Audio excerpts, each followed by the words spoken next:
Okay, in this video we're going to explore extreme values of functions of two variables. And to explore that, we're going to first think about single variable functions.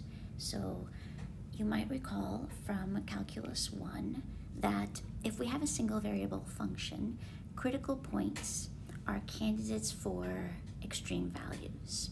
And critical points occur either when the derivative is 0 or the derivative at the point does not exist. So in this diagram, you can see that we might have a maximum value at the peak that I'm pointing at where the derivative is 0 there, or we have a horizontal tangent line, or at the cusp where the derivative does not exist. So if we move over to two variable functions, the same thing occurs. We can have local extreme values, so local maximum or minimum values occur when both partial derivatives with respect to x and with respect to y are equal to 0. So partial with respect to x must be 0, and partial with respect to y must also be 0. If those two are 0, then we know the directional derivatives are also 0 because they are linear combinations of those two derivatives. So critical points then occur at those places where both derivatives are 0.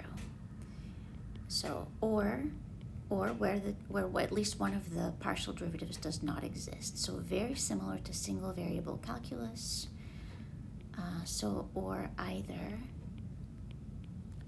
one partial or another does not exist.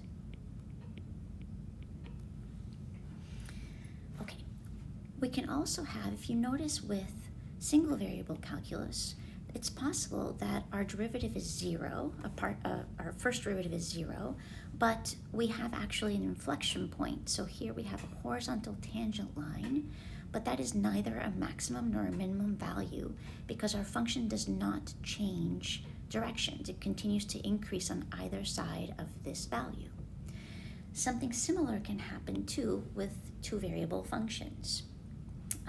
We can have a point, so there may be a point where the partials are 0,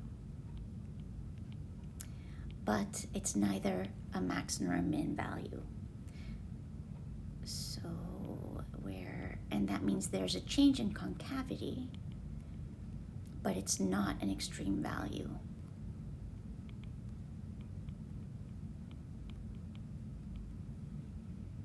And these kinds of points are called saddle points.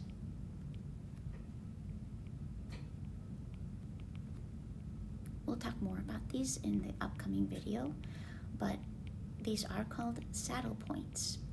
And what's happening is that in one direction, you might have traces that are concave down, but in another direction, you might have traces that are concave up.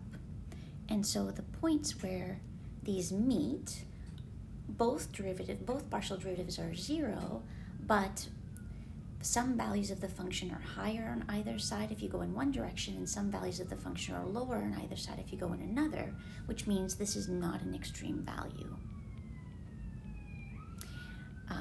These are traces of a hyperbolic paraboloid.